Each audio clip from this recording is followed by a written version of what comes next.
How's it going, you guys? It's Max here. Today I'm going to give you guys my top 10 tips for new FPS players, or just the average FPS gamer anywhere.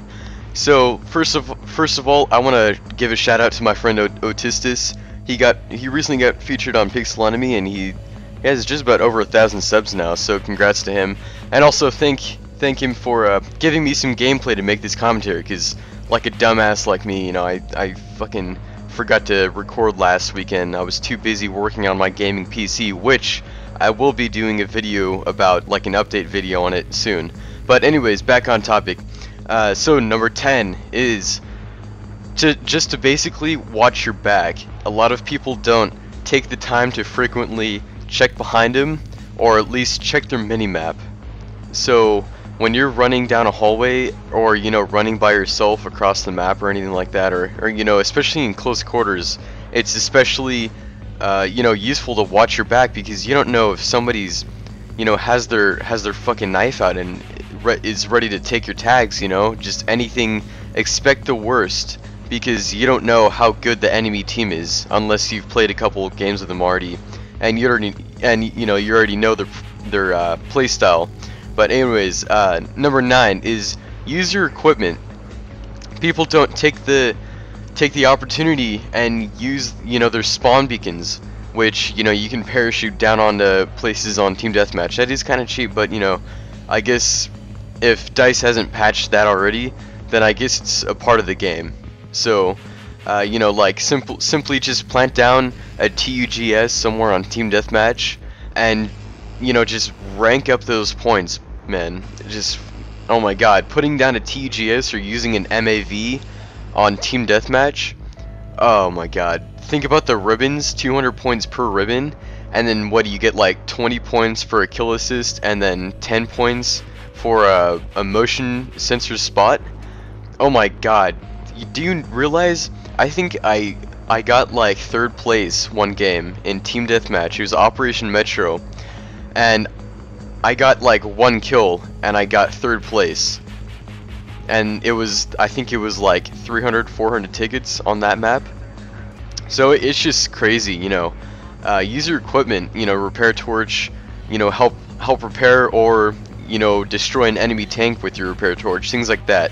So number 8 is kit switch. A lot of pro players, I guess you could say, do this when they need ammo, since a lot of MLG players that play Battlefield 3, that play it competitively, they do use the medic class because of its advantages. I mean, you got the M320, and you have a wide variety of assault rifles and things at your disposal.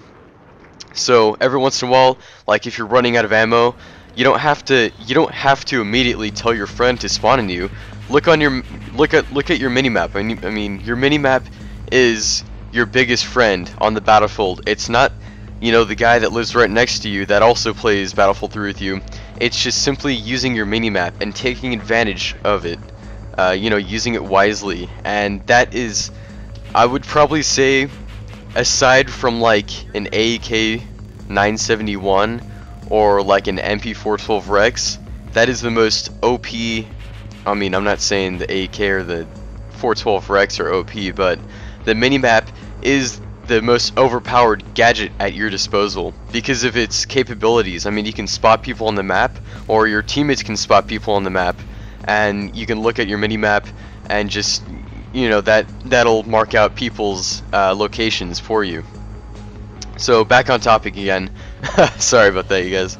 Like, look on the minimap, see if any ammo packs are already down. If you don't see any ammo packs, and you see like a dead support guy, whether he's on your team or the other team, you can actually pick up his kit, throw down an ammo pack, and it'll stay there. And that means you can pick up your original kit back up. Sorry, but I don't know why I feel like my words are slurring today. I don't know. I just feel like I have a slight case of Down syndrome going on. But anyways, yeah. So kit switch. Use that to your disposal, and it'll be the most useful thing ever, besides your minimap. Also, check your corners. There's this thing that a lot of people do called pie, and it especially comes in handy if you're new to PC games, new to FPS on PC. Splitting the pie, aiming on your sights and slowly walking around a corner rather than, you know, just run straight past a corner and, you know, not expect to get, you know, blown the fuck up by a claymore or, you know, a fucking camper with their, you know, shotgun. But, splitting the pie is also very useful.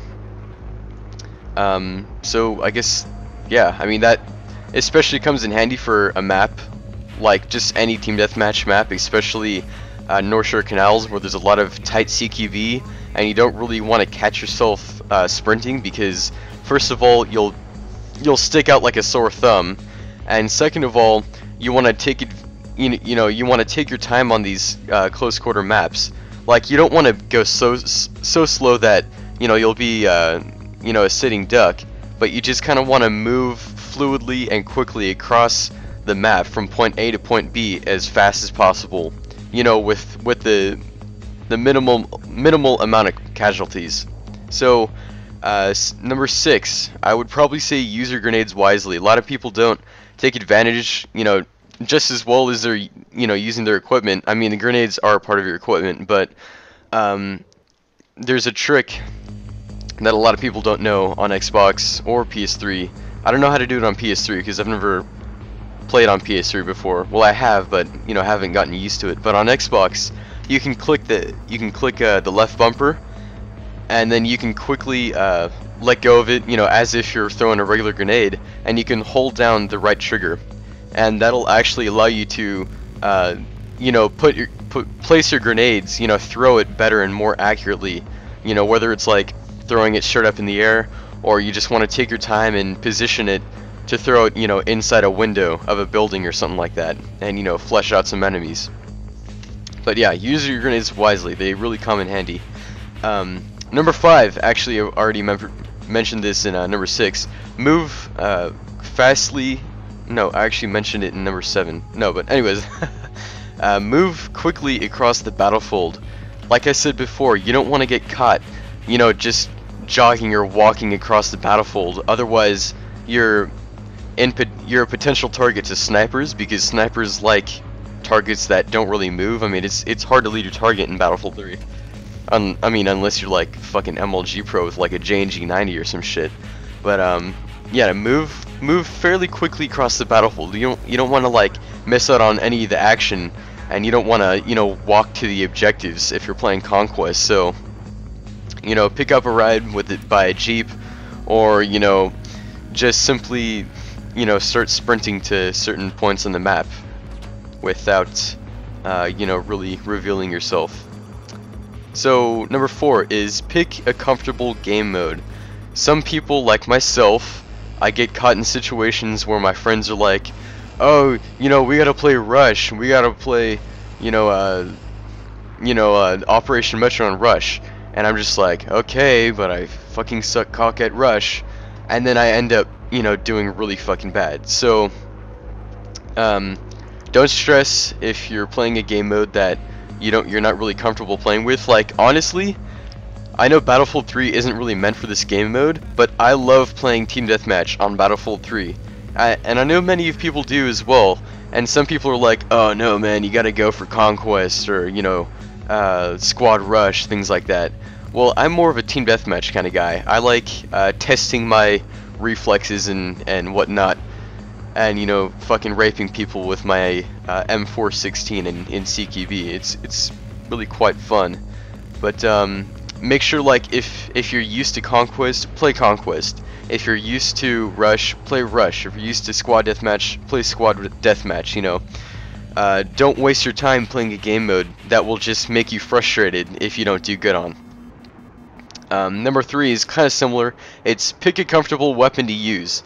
Like, there are some points where I just feel like using a completely random weapon. Like, sometimes I go from an M16 to an AN94, and everybody, you know, pretty much knows quite a bit of a difference between those two weapons. I mean, AN94 is a 2-shot weapon.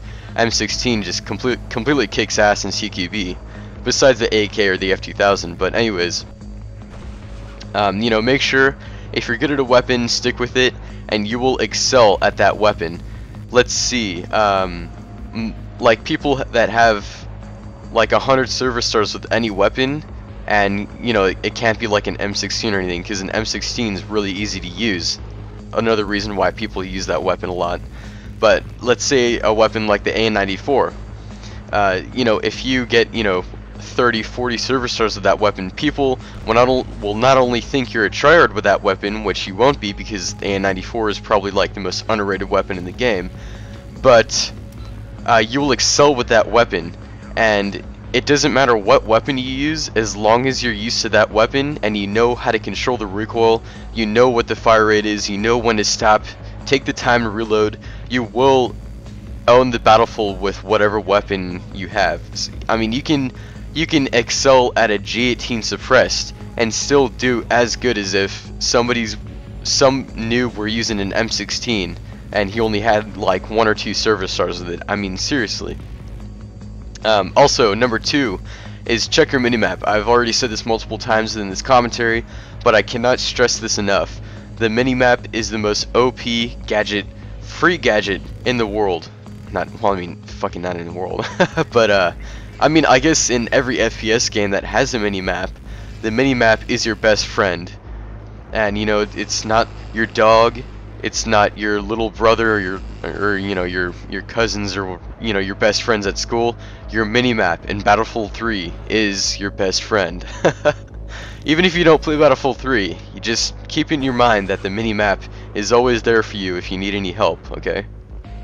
But anyways, number 1, probably the most important tip in the whole entire commentary is do not give up and don't rage or stress out.